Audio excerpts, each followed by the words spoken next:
ideš hore, chcem, aby si tú nohu tlačil smerom do zeme.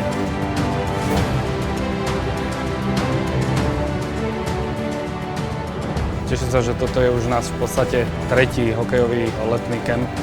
Snažíme sa pripravovať mladých hráčov po kondičnej stránke. Hokej je veľmi fyzicky náročný, za posledné roky stále tie fyzické výkony idú hore.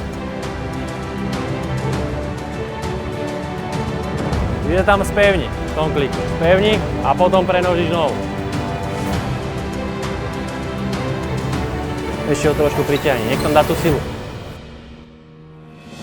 To je v podstate naša úloha pripraviť ich na celú sezónu v oblasti regenerácie, v oblasti prevencie zranení, v oblasti silového tréningu, rýchlosti, to znamená všetky tieto atribúty, ktoré spadajú do kondičnej prípravy.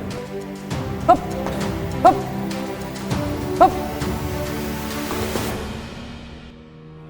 Tréningy sú tu naozaj špičkové a tvrdé a to ja mám rád a myslím si, že keď chcem niečo dosiahnuť, tak presne toto je cesta, ako byť najlepší.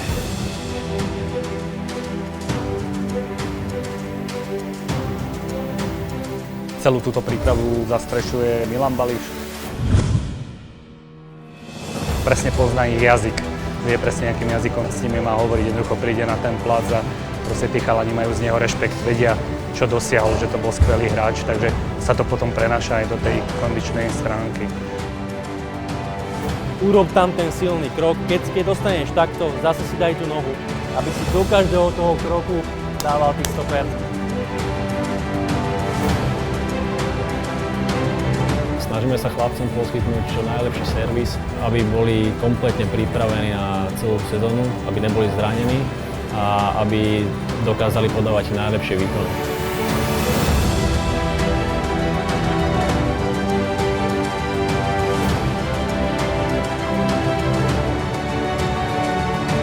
Zelten Performance trénujem už tretí rok a pre mňa osobne cieľom v každej sezóne je sa dobre pripraviť a byť v prvom rade zdravý, silný a rýchly. Čo sa nám zatiaľ darí, tak ja verím tomu, že takto budem pokračovať aj ďalej.